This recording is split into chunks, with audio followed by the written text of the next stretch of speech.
Jika menyebut salah satu bentuk budaya Jepang yang populer di Nusantara, tentu ramen menjadi salah satunya. Mie dengan tekstur kenyal ini memang punya cita rasa khas yang mampu menembus penikmat kuliner di tanah air dan menjadi salah satu menu populer di antara mie khas Nusantara lain.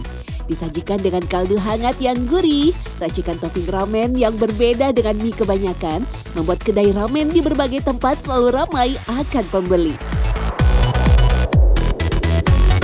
Aku suka sih, sering juga sih kebetulan makan ramen karena aku lebih suka makanan asin ya. Terus kalau ramen kan gurih, terus juga lumayan mengenyangkan, jadi aku pribadi suka sih ramen.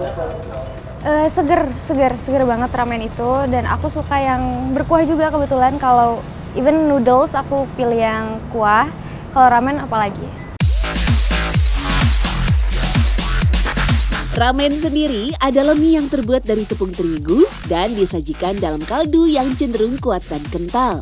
Rasa yang paling umum adalah kecap dan miso yang merupakan pasta kental hasil fermentasi kedelai. Untuk toppingnya sendiri, ramen orisinil biasa menggunakan irisan daging, nori atau rumput laut, dan juga menma alias rebung kering. Hampir setiap wilayah di Jepang memiliki variasi ramennya masing-masing yang seringkali merujuk pada kuah kaldu yang dipakai.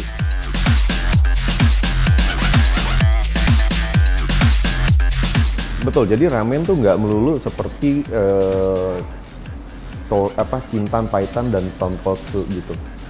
Jadi nggak semuanya brothnya harus yang creamy, nggak semuanya harus yang kental gitu. Sebenarnya juga ya setiap daerah, balik lagi ke Jepangnya juga sendiri, juga setiap daerahnya akan berbeda-beda gitu.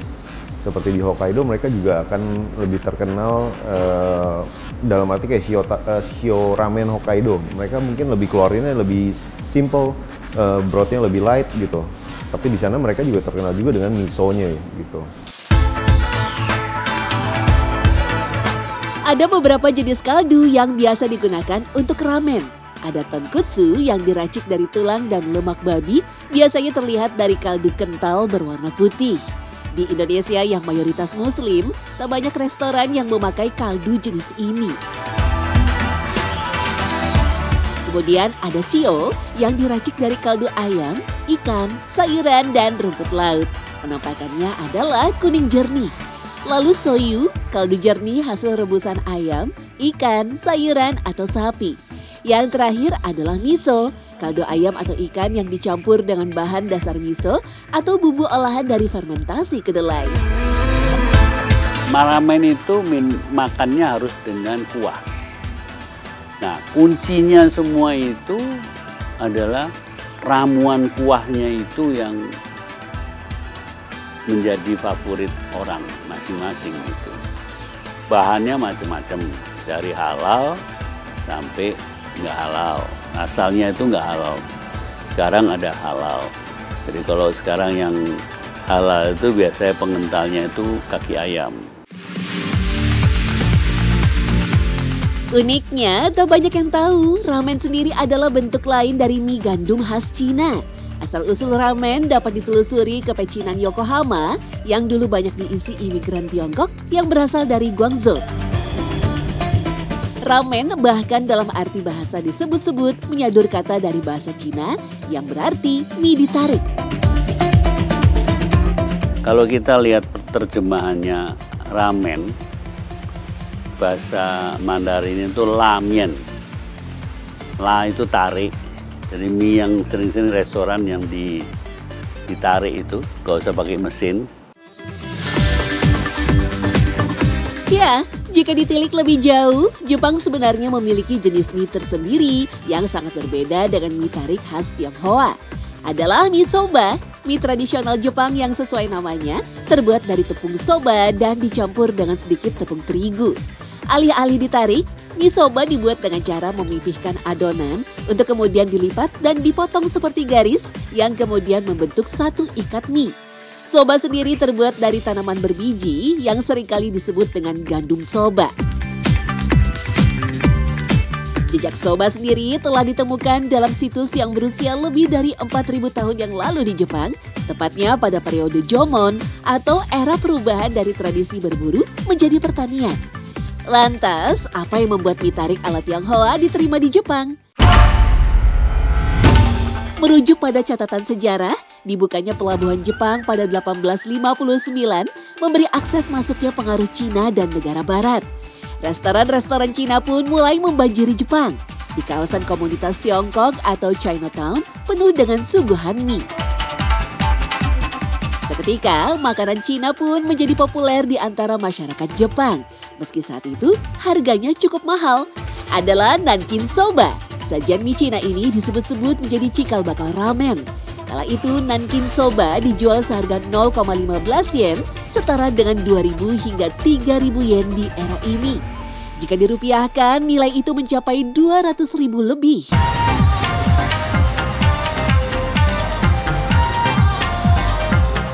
Harga mie yang mahal kemudian berubah ketika 12.000 pelajar Cina datang ke Jepang di tahun 1906. Kedatangan mereka sendiri bertujuan untuk belajar sistem barat yang diadopsi oleh Jepang. Untuk mengakomodir kebutuhan makan pelajar, komunitas Tiongkok pun mulai membuat mie dengan harga yang lebih terjangkau. Restoran pertama ramen di Jepang adalah Rai Raken yang berdiri pada tahun 1910 di Asasuka. Restoran ini sangat ramai, bahkan bisa melayani 3.000 pengunjung per hari. Kanichi Ozaki, pendiri Rai Raken, memperkerjakan 2 orang koki Tionghoa di restorannya. Tidak puas dengan kuah mie Cina yang juga dipakai untuk masakan lain, Kanichi kemudian menciptakan resep sendiri untuk ramen, yakni kaldunya yang terbuat dari tulang ayam dan babi. Resep kaldu inilah yang menjadi pembeda ramen Jepang dan mie Cina. Ciri khas ramen itu cuma ada 5 ya. Yang satu itu yang pasti brothnya, noodle-nya, terus ada rato itu oilnya, terus ada tare itu sausnya, dan terakhir bumbunya.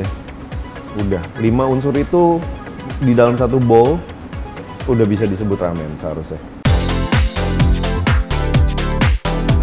Lalu bagaimana ramen bisa menjadi sangat populer di dunia? Setelah kekalahan Jepang di Perang Dunia Kedua, Jepang mencatat panen padi terburuk selama 42 tahun. Amerika yang menduduki negara Sakura sampai tahun 52 tersebut membanjiri pasar dengan tepung terigu untuk mengatasi kekurangan pangan. Tepung yang awalnya disalurkan ke pabrik komersial tersebut lambat laun dialihkan ke pasar gelap untuk dijadikan salah satu bahan utama pembuatan ramen. Saat itu 90% kios ramen di Jepang dikontrol oleh mafia Yakuza yang memeras mereka dengan dalih uang perlindungan. Setelah kondisi berangsur membaik, tepung terigu kembali muncul di pasaran dan mie ramen pun semakin populer. Penemuan ramen instan pertama kali di tahun 1958 membuat ramen semakin digandrungi, bahkan menjadi ikon dari budaya Jepang.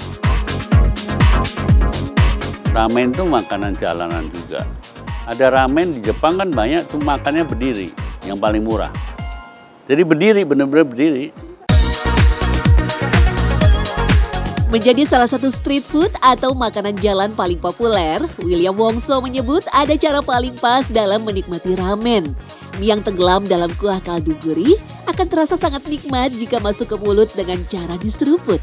Terakhir, kuah kaldu diminum langsung dari mangkok agar kelezatan ramen didapatkan secara paripurna.